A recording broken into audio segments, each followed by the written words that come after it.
Ahora mismo nos va a acompañar en el siguiente panel Susan David, que es una de las principales pensadoras internacionales en materia de gestión empresarial y también está premiada como psicóloga de la Facultad de Medicina de Harvard. Es la autora, entre otros títulos, del bestseller Emotional Agility.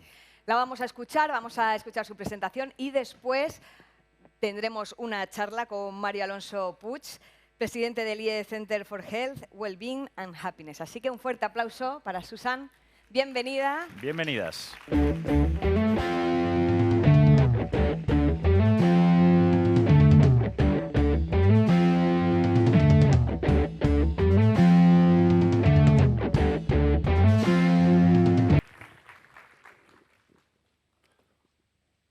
We're going to swap. We'll be agile.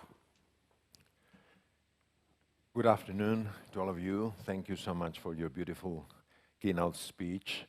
I read your book. Congratulations for that. It's a very well-grounded. It's very agile. It's very inspiring, and also it really helps you to focus those very challenging factors in a very practical way. It's been said that the shortest journey is the most important one. Is the journey from the head to the heart. When you were going through such a difficult part in your life, you came across a teacher who really felt something in you. You were trying to mask those painful emotions because we all try to hide our vulnerability. We don't want to acknowledge that we are emotional illiterate. We want to disguise that. She was able to notice something, probably in you or in some of your classmates, and she advised you to write that, you know, those emotions, to put them on paper.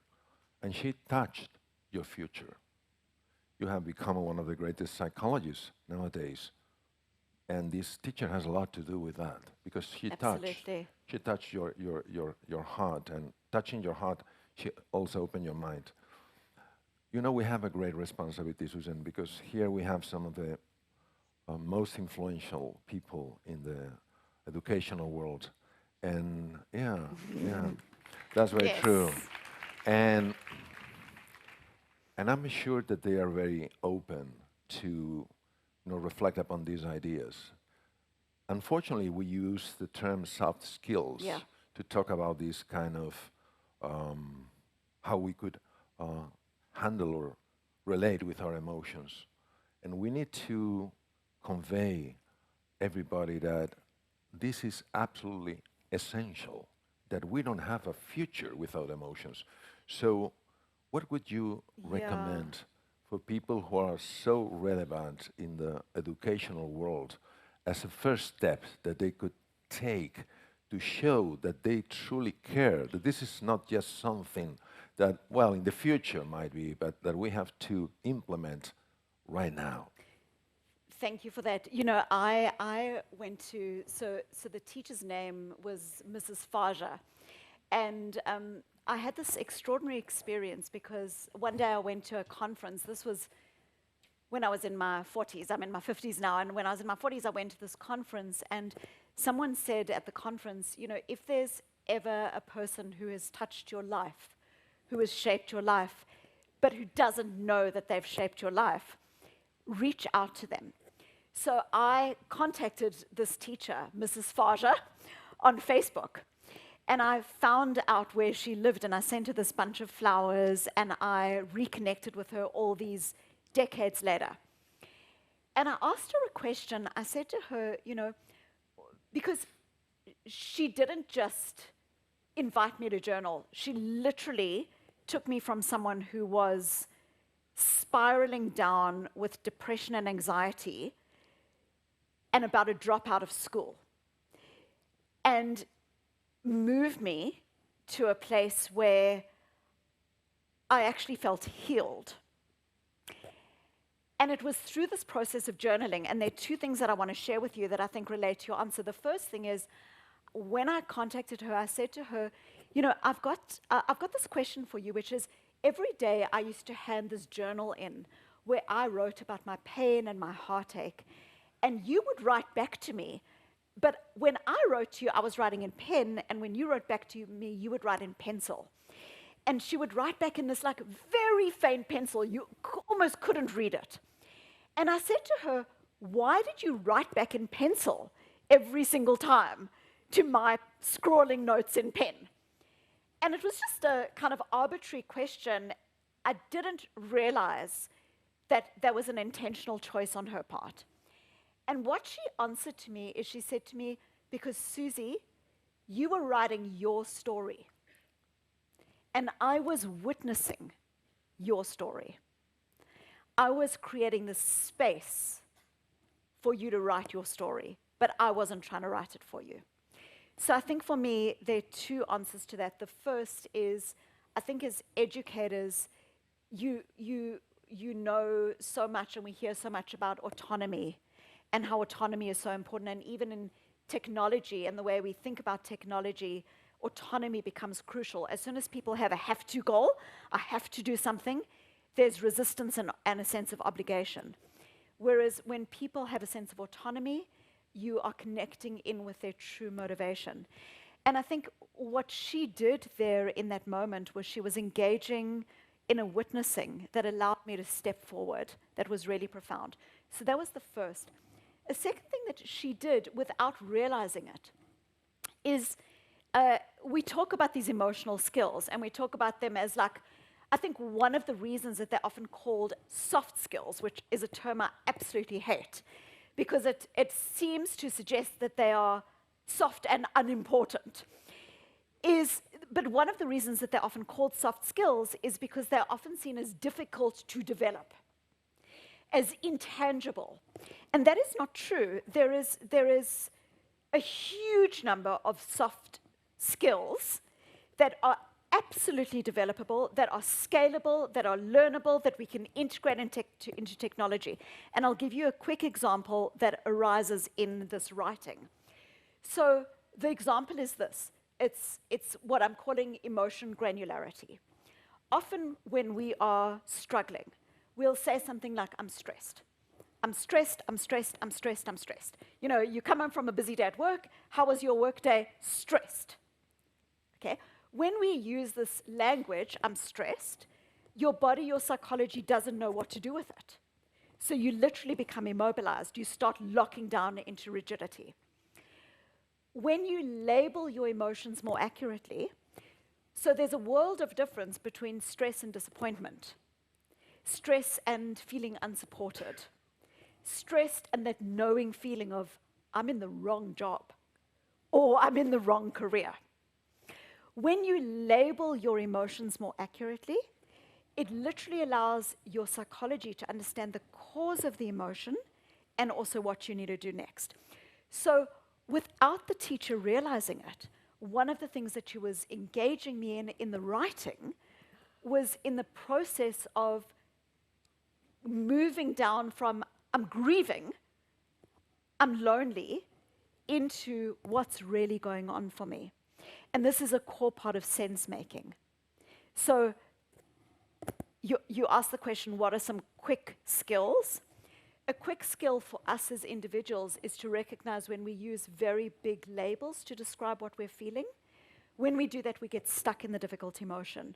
When we become more granular, like what are two other options for what I'm feeling, we can move forward in a way that is more agile. If you are a leader and your team says, you know, we're just all stressed, then again, there's a feeling of being immobilized.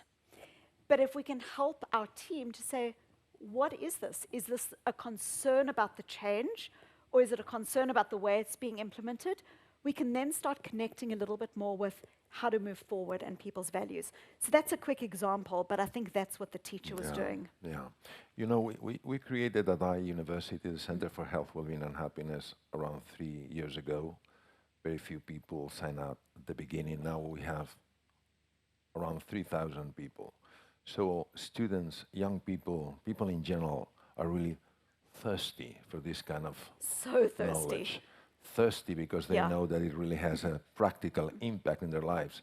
And as a physician, as a general surgeon, I can share with all of you that 80% of the medical consultation to general practitioners have hidden emotional Yeah. problems, not being able to relate with emotions in a way that really we embrace our vulnerability. We transform that pain into growth, which is what you did when you were a Yeah. child. You transformed that pain into growth, so you became the psychologist that you are today. Because this, for me, is a kind of alchemy. It's something beautiful. You take something which looks like darkness and you Yeah. transform it into light. You transform it into growth.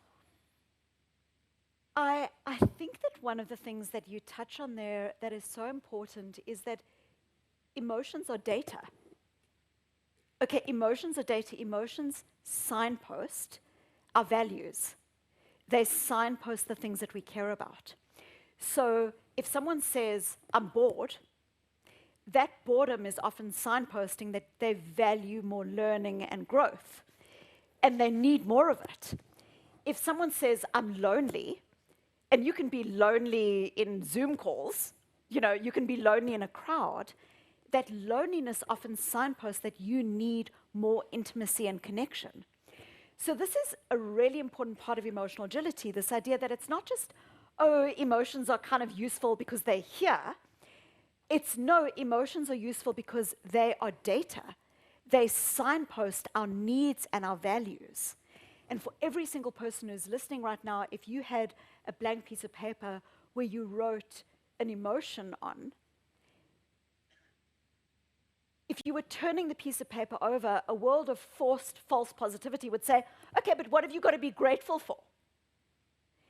And I invite the opposite. I say, turn the piece of paper over and ask yourself, what is the emotion telling you about your needs and your values? Because then you can start moving forward in growth. And the other thing you connected with there, I think, is compassion. Yeah, I agree. And especially when we have seen in the medical field, in fact, was a woman from Australia, Dr. Elizabeth Blackburn, who Yeah. won the Nobel Prize in 2009 for her discovery of telomerase enzyme. She discovered that compassion has an impact in telomeres, which Yes. predict Yes. how long we will live. So we really know that compassion is a kind of unconditional love in which people do not judge us, they do not blame us, they don't want to punish us, they just want to understand what's going on within us, what, Yeah. as you said before, Susan, what we need and how can they help us to cover our true needs. Yeah. It makes me think a little bit about something that all of you will have experienced, which is, imagine you go to a restaurant and there is parents or caregivers and a little child, like a little 18-month-old child. And we've all seen this, it's beautiful, it's extraordinary as it unfolds in front of us, which is the child gets down from its chair and it decides it wants to go explore the restaurant. So it like takes its little like chubby bottom and it like gets down and it runs 4 or 5 steps from the parents. And then what does it do? It looks back, sees that the parents or caregivers are still there, and then does it go back to them? No, it runs even more. And John Bowlby, the beautiful psychologist, described this as a secure base. And what he meant is that it is the knowledge that the child has that if something goes wrong, that the parents or caregivers are going to be able to step in and help. It's that knowledge that enables the child to learn, to grow, explore, to take risks, to be curious. So if we take that idea and we turn it to the self, self-compassion, the idea that you have your own back, that it's hard to human, that there's a lot of suffering that can often be involved in humaning, but that no matter what, you're going to be kind to yourself. That having your own back is what allows you to explore and be curious and to take risks for yourself. And then in organizations, we often hear this term psychological safety, the idea that innovation is more likely to happen in an organization where people feel that they're able to bring their concerns to their leaders. And if we think about it, what is psychological safety? Psychological safety is, again, the essence of a leader saying, yeah, there are expectations, and we're not all off the hook here, but I've got your back. Yeah. And so this idea of compassion is often seen as being weak or lazy or something that we don't talk about, but it is the essence of our capacity to thrive as human beings. Susan, unfortunately, we have run out of time. I want to thank you again for your amazing work. I want to thank the audience for their attention, and I wish all of you the best. Thank you. Thank you. Sawubona. Thank you. Thank you. Thank you.